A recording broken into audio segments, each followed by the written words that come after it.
Hey folks, how's it going? Mr. Mitchell here. In this video we're going to go over paper 1, i.e. the multiple choice questions from the 2018 SQA Higher Physics exam paper.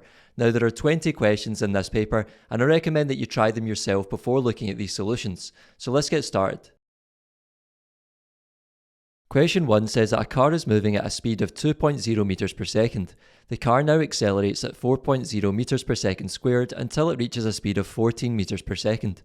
The distance travelled by the car during this acceleration is... Well, you can see we're given an initial speed, we're given an acceleration and then a final speed, and it's asking us to find acceleration. So to answer this, we're going to need an equation of motion. So let's write down SUVAT and find out which equation of motion we're going to use. So we're trying to find the displacement or distance s. We know that the initial speed u is 2.0 meters per second. We know the final speed v is 14 meters per second. We know the acceleration is 4.0 meters per second squared, and we don't know what the time is. So let's put a wee star next to s because that's the one we're trying to find. And this means we're going to need the equation of motion that doesn't have t in it. So looking at your relationship sheet, you'll find that that equation is going to be v squared equals u squared plus 2as. We can now sub in the numbers and rearrange to find what s is. So we have 14 squared equals 2.0 squared plus 2 times 4.0 times s. And if we do the 14 squared and then subtract the 2 squared from this side, we end up with 8s is equal to 192. And then we can divide both sides by 8 to get s equals 24 meters. And you'll see that that is the answer C. Question 2 says that a ball is dropped from rest and allowed to bounce several times. The graph shows how the velocity of the ball varies with time. So you'll notice we have velocity on the y-axis against time on the x-axis. We then have the origin here where the motion starts. And then we have a sort of zigzag pattern. And you'll see that point P is at a greater velocity than point S. And point S is at a greater velocity than this point here, and so on. It then says a student makes the following statements about the ball. Statement 1 says the ball hits the ground at P. Statement 2 says the ball is moving upwards between Q and R. And lastly, statement 3, the ball is moving upwards between R and S. Which of these statements is or are correct? Well, let's look at each statement in turn and decide whether they're true or false, and let's use the picture to help us. So if you think about what's going on in the scenario, a person is dropping a ball from rest. So this means that if the ball is moving in the positive direction first, then we're defining downwards to be positive because the ball's going to start moving downwards to begin with. So imagine you drop the ball from rest, it's then going to increase in velocity until it hits the ground at point P. So we can say that statement 1 is true, the ball hits the ground at point P. It then says the ball is moving upwards between Q and R. So looking back at the picture, if we continue our story here, we're going from the ball striking the floor at point P, and then it's going to undergo a quick change in direction between P and Q, and then between Q and R the ball is going to start decreasing in velocity as it moves up the way. It's then going to reach its highest point in motion, at which point it will be at 0 meters per second. And you can see that that occurs at point R. So statement 2 that the ball is moving upwards between Q and R, that is going to be true in this case. So let's put a tick next to that one. And lastly, the ball is moving upwards between R and S. Well, looking back at the picture, remember the ball is going to be at its highest point in motion here at point R, and then the only other way it can travel at that point is down the way. So the ball is not going to be travelling upwards between R and S, it starts to travel back down the way, and in actual fact this motion is just going to be identical to the motion between 0 and P. The only difference being that the ball didn't reach the same velocity and therefore the same height as before. So we can say that this one is false. So this means that 1 and 2 are correct only, which gives us the answer D. Question 3 says a block of mass 6.0 kilograms and a block of mass 8.0 kilograms are connected by a string. A force of 32 newtons is applied to the blocks as shown. So you've got your two blocks of 6 kilograms and 8 kilograms which are linked by string, and then you've got the whole system being pulled by a force of 32 newtons.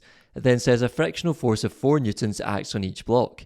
The acceleration of the 6.0 kilogram block is... Well, let's just label on our diagram the frictional forces of 4 newtons so we can see what is happening here. So for the 6 kilogram block, let's draw that on. So we've got 4.0 newtons to the left. And then for the 8 kilogram block, we've got the same, the 4.0 newtons to the left. And we also need to realise here that the acceleration of the 6 kilogram block is going to be equal to the acceleration of the system. And that's because the whole system, i.e. the combination of the 6 kilogram and the 8 kilogram block, are being pulled with this force of 32 newtons. So we want to find the acceleration of the system, so we're going to be using F equals ma, Newton's second law, but firstly we need to get the unbalanced force F here. So we know that there's a pulling force of 32 newtons, and we know that there are two frictional forces of 4 newtons each. So let's find what F is. So F is equal to the 32 minus the 8 newtons, just adding up the two 4 newton frictional forces, which gives us 24 newtons to the right as our resultant force or unbalanced force. And then we can use the equation F equals ma to find the acceleration A of the system. So let's rearrange this to get A, so we divide both sides by m to get A equals F over m. Let's sub in the unbalanced force 24 divided by the mass of 14. Now notice we're using the mass of the system because we want the acceleration of the system. So all I've done is I've added up the two masses there, the 8.0 plus the 6.0 kilograms to get 14. And then putting that into your calculator should give you an answer of 1.7 meters per second squared, which gives the answer A. Question 4 says that a person stands on a weighing machine in a lift. When the lift is at rest, the reading on the weighing machine is 700 newtons. The lift now descends and its speed increases at a constant rate. The reading on the weighing machine is a constant value higher than 700 newtons, is a constant value lower than 700 newtons, continually increases from 700 newtons, continually decreases from 700 newtons, or remains constant at 700 newtons. Well, let's sketch a little diagram of a lift scenario. So here's my lift, and here's the upward force in the lift, which we call the reaction force R, and here's the downward force in the lift, which we call the weight W. Now notice that I've drawn the weight bigger than the reaction force R up the way here because we're told that the lift descends, which means it's moving downwards, and that its speed increases at a constant rate. So the lift's moving downwards and it's accelerating as it does so. So the unbalanced force F must be acting down the way in order for the speed of this lift to be increasing as it moves downwards. So that's why I've drawn the weight bigger than the reaction force R up the way. And initially when the lift is at rest, we can say that the reaction force R is equal to the weight, which is equal to 700 newtons, because we're told that that's what the reading R is on the weighing machine when the lift is at rest. And we've already identified that since the lift is moving downwards and accelerating, this means that R is less than W, or another way of saying that is W is greater than R, the weight is greater than the reaction force. So our R value, remember, is the reading on the weighing machine because that's identical to the reaction force. So we're looking for an R value less than the weight of 700 newtons. So we can rule out A because that's a constant value higher than 700 newtons. We can rule out C because that says continually increases from 700 newtons. And we've got remains constant at 700 newtons for E, which we can also eliminate here. So we're now left with the options B, which is a constant value lower than 700 newtons, or the option D, continually decreases from 700 newtons. And the way we can distinguish between these two is the fact that we're told the speed increases at a constant rate. So this means the acceleration is constant here, which means that we can't have the force changing. The force must be staying constant at a constant value. So this means we can say the answer is B, the reading on the weighing machine is a constant value lower than 700 newtons. The value doesn't change as the lift moves. And you can think about this yourself being in a lift standing on a weighing scale. So this person standing on a weighing machine in the lift would experience an apparent decrease in their weight as they move downwards. Question 5 says that Enceladus is a moon of Saturn. The mass of Enceladus is 1.08 times 10 to the 20 kilograms. The mass of Saturn is 5.68 times 10 to the 26 kilograms. The gravitational force of attraction between Enceladus and Saturn is 7.24 times 10 to the 19 newtons. The orbital radius of Enceladus around Saturn is. Now, because we're given in the question two masses and a gravitational force of attraction and we're asked for an orbital radius, you should be thinking that we're going to use Newton's law of universal gravitation, which is F equals G m1 m2 over r squared. And we're trying to find r in this case. So let's sub in the numbers here and rearrange for r squared, and then we'll have to take the square root to get what r is. So we have 7.24 times 10 to the 19 for the gravitational force of attraction is equal to capital G, which is the universal constant of gravitation, which is 6.67 times 10 to the minus 11, which you'll find on the data sheet, times 5.68 times 10 to the 26 for mass 1, times 1.08 times 10 to the 20 for mass 2. It doesn't matter which order you put the masses in, and that's divided by r squared, which you're trying to find. So if you put the numerator into your calculator and simplify it, and then cross multiply to get r squared equals this thing divided by the 7.24 times 10 to the 19, then we get a value for r squared of 5.65 times 10 to the 16, and then you need to take the square root of that to find what r is. So we get 2.38 times 10 to the 8 meters, and you'll see that that gives the answer A. Question 6 says that a spacecraft is travelling at 0.1 c relative to a star, so that's 0.1 times the speed of light. An observer on the spacecraft measures the speed of light emitted by the star to be. Well, to answer this, we need to remember one of Einstein's two postulates, which is that the speed of light in a vacuum is the same for all observers. And remember, this is the speed of light, which is 1c, or 1.00 c, so my answer is C in this case. So notice this value of 0.1 c is not needed to answer this question, it's there as a distractor to try and put you off. Question 7 says a spacecraft is travelling at a speed of 0.2 c relative to the Earth, so that's 0.2 times the speed of light. The spacecraft emits a signal for 20.0 seconds as measured in the frame of reference of the spacecraft. An observer on Earth measures the duration of the signal as. Well, notice that duration of the signal implies this is asking us for a time, and we're told that there is a signal duration of 20 seconds as measured in the frame of reference of the spacecraft, so that is the proper time t. And since we're asked for the time as experienced by an observer on the Earth, then that suggests that we're asked for the dilated time t dash or t prime. So we can write down our equation for time dilation, t dash or t prime equals t divided by the square root of 1 minus v over c squared, and let's sub in the numbers that we have. So this equals 20 divided by the square root of 1 minus 0.2 c over c squared, and notice how the c's in the numerator and denominator of this fraction will cancel out. So you just need to do 0.2 squared first, then 1 minus that answer, and then take the square root of that answer, and then do 20 divided by that answer, and you should get a value in your calculator of 20.4 seconds, which is the answer D. Well, this is sort of a you know it or you don't kind of question, but you should remember there are 6 types of quark, which are the up, down, top, bottom, and charm and strange. Question 9 says an electron is a... Well, again, this is sort of a you know it or you don't. Remember, an electron is a fundamental particle, which means it is a type of lepton. Remember all the force-carrying or force-mediating particles, they are bosons, whereas hadrons are known as composite particles, they are not fundamental particles, which means that they are made up of other particles. And remember baryons and mesons, they are types of hadrons. Question 10 says that a proton enters a region of magnetic field as shown, and the diagram labels the region of magnetic field going into the page, so that's what the crosses there are showing us. It then says on entering the magnetic field, the proton deflects into the page, deflects out of the page, deflects towards the top of the page, deflects towards the bottom of the page, or is not deflected. Well, remember to find the direction of the force on a charged particle, you need to use the right hand rule. So using the right hand rule, your thumb, index finger and middle finger of your right hand, we can say the index finger in this case is going to point into the page or screen. And that's because, remember, the index finger represents the direction of the magnetic field.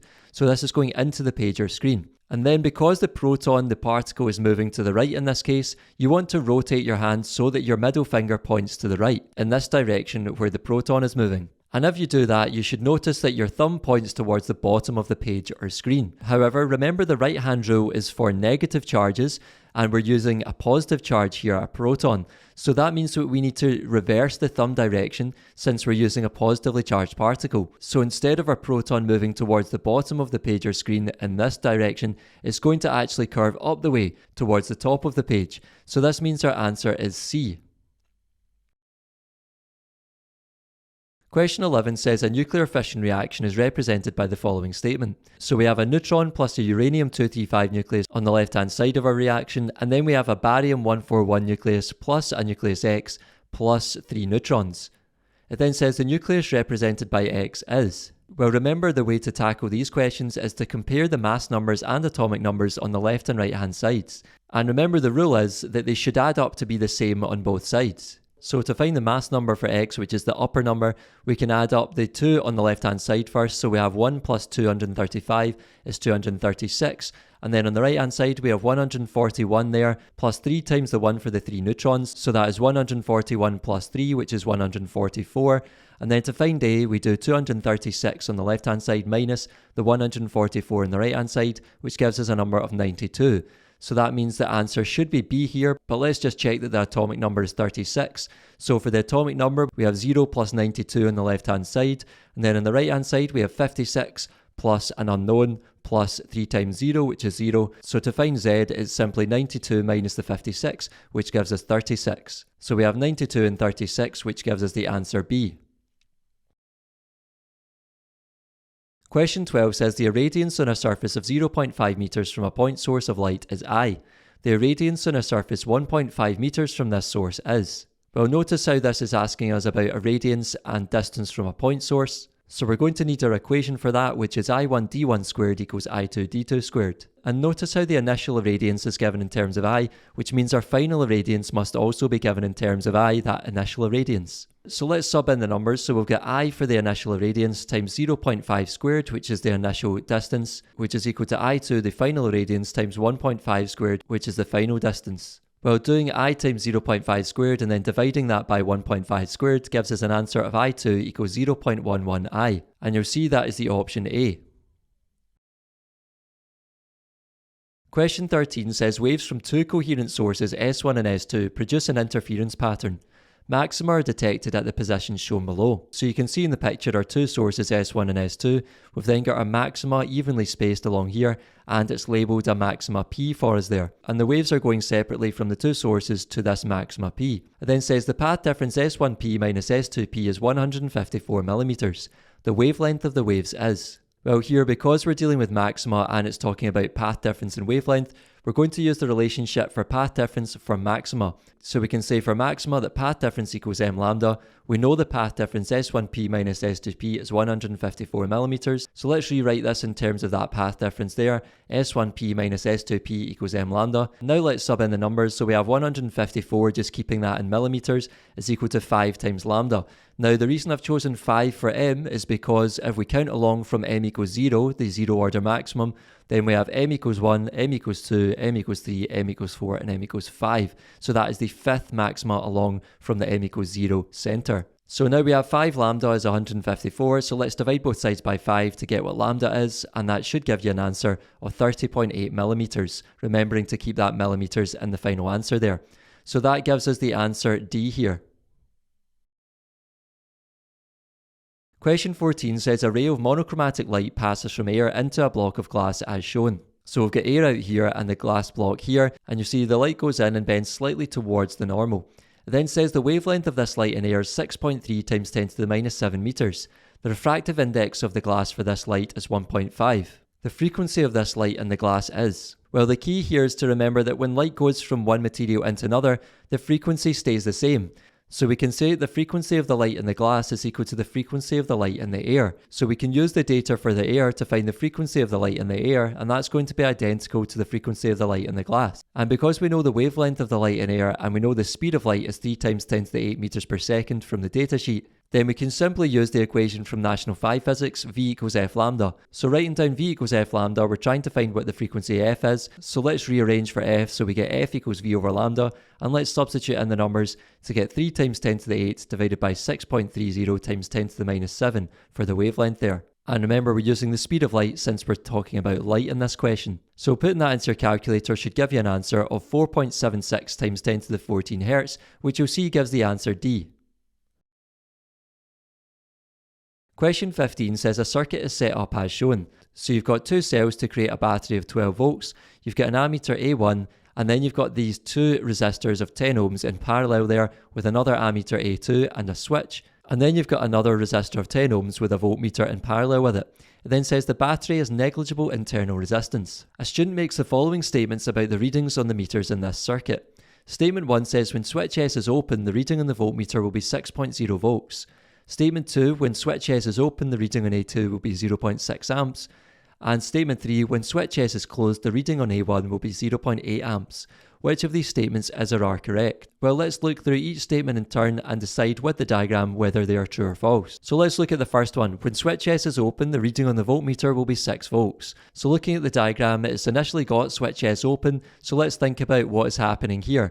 So when switch S is open, we can sort of just ignore this 10 ohm resistor because the current is going to flow from negative to positive, so it's going to start off here, pass through ammeter A1, along through the wires, and then along this upper branch here, because the current's not going to be able to cross where this open switch is. So we're dealing with this resistor here and this resistor here. Now if we're ignoring this resistor, notice how these two resistors have exactly the same value. So this means that in this potential divider circuit, both of these resistors will take the same share of this supply voltage, 12 volts. So if they need to take the identical share, that's going to be half of the 12 volts each, which is 6 volts. So this means our first statement is correct. So we can put a tick next to that one. Statement 2 says when switch S is open, the reading on A2 will be 0.6 amps. Well, when switch S is open, remember we've got those two 10 ohm resistors in series and we've got our 12 volt supply voltage. So we basically just want to find the current, and looking at the picture, when we're ignoring this one when switch S is open, we've basically just got ammeters in the place of this series circuit, so they should be the same value. So we just want to find the total current flowing in the circuit, the total current flowing through the battery, as that's going to tell us the current passing through A1 and A2. So when the switch is open, we can say that Vs equals ITRT, which is just Ohm's law, and I've put in some subscripts there to say that Vs is the supply voltage, IT is the total current, and RT is the total resistance. So we want to find the total current IT passing through the supply, which is equal to Vs over RT. Let's sub in the numbers of 12 volts divided by the 10 plus 10 for the total resistance in series, which is the same as 12 divided by 20, which you can either do in your head or in your calculator to get a value of 0.6 amps. So that means that statement 2 is true. And lastly, when switch S is closed, the reading on A1 will be 0.8 amps. Well, looking back at the picture, when switch S is closed, that means we have two 10 ohm resistors in parallel. And since A1 is in the series part of this circuit, then again we'll just want to find the total current flowing in the circuit when we have this different resistance configuration. So to find the total resistance, we need to do combination circuits. So we'll have two 10 ohm resistors in parallel there, and then a 10 ohm resistor in series. And there's two ways you could do this. First of all, you could use the equation for total resistance in parallel, which is going to be your 1 over RT equals 1 over R1 plus 1 over R2, and then find out what the total resistance is that way, and then add on the 10 ohms from this resistor to get your total resistance. Or the shortcut is to identify here that because these two resistors are identical in parallel, then we can take the value of one of them and divide it by how many resistors there are. So 10 divided by 2 is 5 ohms for that total combination, and then adding it to the 10 ohms gives us 15 ohms in total, compared to the 20 ohms total from before. So we can say that when the switch is closed, again we want to find the total current, so we're going to use Vs equals ITRT, Ohm's law. Let's rearrange again for IT to get Vs over RT and plug in the numbers of 12 divided by 10 plus 5, and I just explained how to get the 5 there, and that's your combination of the series plus the parallel resistances. So 12 divided by 15 in your calculator should give you 0.8 amps. So this means this statement is also true, which means that all three are correct, 1, 2 and 3, which is answer E. Question 16 says the power dissipated in a 120 ohm resistor is 4.8 watts. The current in the resistor is... Well, notice we're given a resistance and a power, and we're asked for the current, so we want to use the equation here relating power, current and resistance, which is P equals I squared R. Remember, we're trying to find I, so we're going to find I squared first and then take the square root. So plugging in the numbers here, we get 4.8 equals I squared times 120, and then I squared is going to be 4.8 divided by the 120 to give us 0.04, and then taking the square root of both sides gives I equals 0.2 amps. And you'll see that this is the answer C. Question 17 says a 24.0 microfarad capacitor is charged until the potential difference across it is 125 volts. The charge stored in the capacitor is... Well, because we're given a capacitance and a potential difference and we're asked to find the charge, we're going to use the relationship C equals Q over V relating these three variables. And you could either just plug in the numbers at this stage or rearrange for the charge Q, which we can do by multiplying C and V together. So we get Q equals CV. And then we can plug in the numbers of 24 microfarads, but remember that's micro, that's a prefix, so we want to convert that into just farads. So that's 24.0 times 10 to the minus 6 times 125 for the potential difference. Putting that into your calculator should give you an answer of 3.00 times 10 to the minus 3 coulombs. And that is the answer D here. Question 18 says a circuit is set up as shown. So we've got two cells to create a battery of 12 volts, a resistor and a capacitor of 220 microfarads. It then says when the capacitor is fully charged, the energy stored in the capacitor is. Well, remember, when the capacitor is fully charged, it's going to take a potential difference across it equal to the supply voltage of 12 volts here. And because we've got a potential difference V and a capacitance C, then we're going to use the energy equation which has C and V in it. So that is E equals a half CV squared. Substituting in the numbers gives us a half times 220 times 10 to the minus 6, again converting from microfarads into farads there, times the 12 squared for the potential difference. Plugging that into your calculator should give you an answer of 1.6 times 10 to the minus 2 joules, and you'll see that that is the answer D. Moving on to question 19, it says the circuit shown is used to charge and then discharge a capacitor C. So we've got a battery on the left, we've then got a switch which can move between this point and this point. We've got a resistor R, a capacitor C, and this has some terminals across the capacitor connected to an oscilloscope. It then says which pair of graphs shows how the potential difference V across the capacitor varies with time t during charging and discharging. Well, remember, when a capacitor is initially uncharged, it's going to have a potential difference of 0 volts across it. And then when the capacitor starts charging, the potential difference across it increases exponentially up to a maximum. So it's going to look like this curve going up the way. So that means our answer here could be A, C, or E. And we can eliminate B and D straight away because they are showing straight lines going through the origin, which is not the case for the charging process. And now thinking about discharging, remember, for the discharging capacitor, the potential difference across the capacitor starts off at a maximum value and decreases to 0 over time. So the only one out of A, C, and E that shows that here is E. So my answer here is going to be E. Lastly, question 20 says a student carries out an experiment to determine the specific heat capacity C of a solid. The relationship used to calculate C is C equals E over m delta T. Now, some of you might remember this one from National 5 Physics, which was your equation for specific heat capacity, EH equals Cm delta T. And this has just been rearranged for C. Now, you don't need to remember this because this is actually a skills question, or more specifically an uncertainties question, and it says the recorded measurements and their percentage uncertainties are shown. So we have energy supplied E equals 5,000 joules plus or minus 1%, the mass of the solid M equals 0.2 kilograms plus or minus 2%, and the change in temperature delta T equals 4.5 degrees Celsius plus or minus 5%.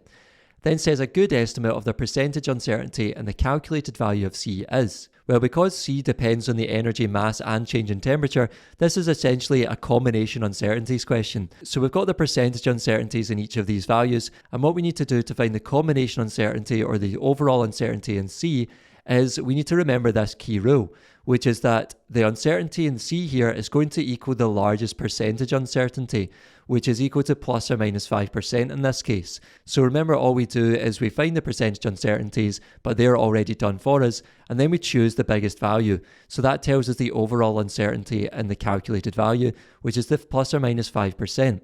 So that means my answer here is going to be C. That's all for this video, folks. Thanks for watching. If you made it to the end, I really appreciate it. Make sure to give the video a like, subscribe to the channel, and I'll see you in the next one. Take care.